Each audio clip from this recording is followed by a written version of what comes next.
bienvenue dans cette étude de la Genèse à l'Apocalypse. Nous voici à l'épisode 33, explorant Exode 8 à 9, où les fléaux d'Égypte révèlent la puissance incontestable de l'Éternel. Après l'eau changée en sang, Dieu continue de démontrer sa souveraineté face aux dieux égyptiens. Chaque fléau n'est pas seulement un jugement, mais une leçon théologique profonde sur qui gouverne vraiment cette terre. Lisons ensemble ces passages remarquables qui révèlent comment Dieu protège son peuple tout en appelant l'humanité rebelle à la repentance. Écoutons la parole de Dieu. L'Éternel dit à Moïse, dis à Aaron, étends ta main avec ta verge sur les rivières, sur les ruisseaux et sur les étangs, et fais monter les grenouilles sur le pays d'Égypte. Puis viennent les moustiques, les mouches, la mortalité du bétail, les ulcères, et la grêle. À travers chaque fléau, nous voyons un Dieu patient mais ferme, qui révèle progressivement sa gloire tout en protégeant miraculeusement son peuple en Goshen. Cette démonstration de puissance divine défie directement le panthéon égyptien, révélant l'impuissance des faux dieux. Remarquez ces détails cruciaux souvent négligés. Premièrement, après les moustiques, les magiciens déclarent « c'est le doigt de Dieu », une confession forcée de la supériorité divine.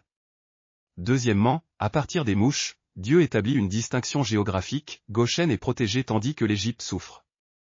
Troisièmement, chaque fléau cible spécifiquement une divinité égyptienne, Eke la déesse grenouille, Képri le dieu scarabée, Hapi le taureau sacré. Quatrièmement, observez la progression de Pharaon, résistance totale, puis négociation partielle, mais toujours un retour à l'endurcissement. Ces chapitres révèlent des transformations théologiques majeures. D'abord, le passage de la puissance magique à la reconnaissance divine, même les magiciens de Pharaon doivent admettre la supériorité de Dieu. Ensuite, l'évolution des fléaux universels vers une protection sélective, Dieu commence à distinguer clairement son peuple. Nous voyons aussi la transition de la résistance totale vers des négociations partielles, Pharaon commence à céder du terrain. Enfin, malgré la colère divine justifiée, Moïse continue d'intercéder pour l'Égypte, révélant le cœur miséricordieux de Dieu même envers ses ennemis. Écoutons maintenant le témoignage de la création face à ces événements extraordinaires.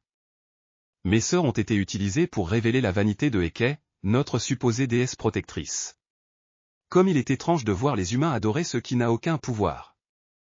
J'ai vu mes frères égyptiens périr tandis que ceux de Goshen restaient en parfaite santé.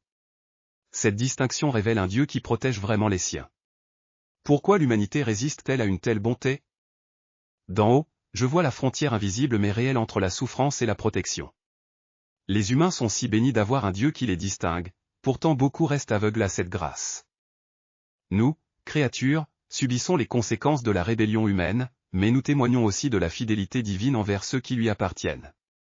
Comment ces vérités s'appliquent-elles à notre vie aujourd'hui?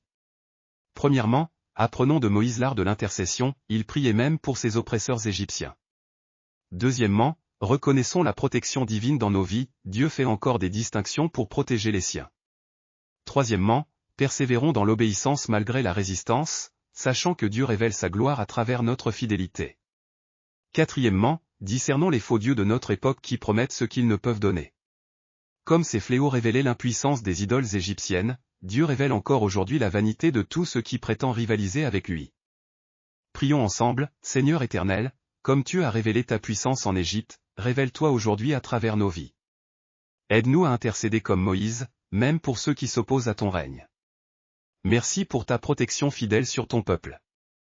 Donne-nous le discernement pour reconnaître et rejeter les faux dieux de notre époque. Que ta gloire soit révélée à travers notre obéissance et notre fidélité. Nous te confions nos fardeaux et nos intercessions, sachant que tu entends et tu agis selon ta parfaite volonté. Au nom de Jésus, Amen. Merci de nous avoir rejoints pour cette étude. La prochaine fois, nous découvrirons les derniers fléaux qui précèdent la Pâque. Continuez à prier, à intercéder, et à reconnaître la fidélité de Dieu dans vos vies. À bientôt pour la suite de notre voyage de la Genèse à l'Apocalypse. Abonnez-vous pour plus de contenu d'études bibliques.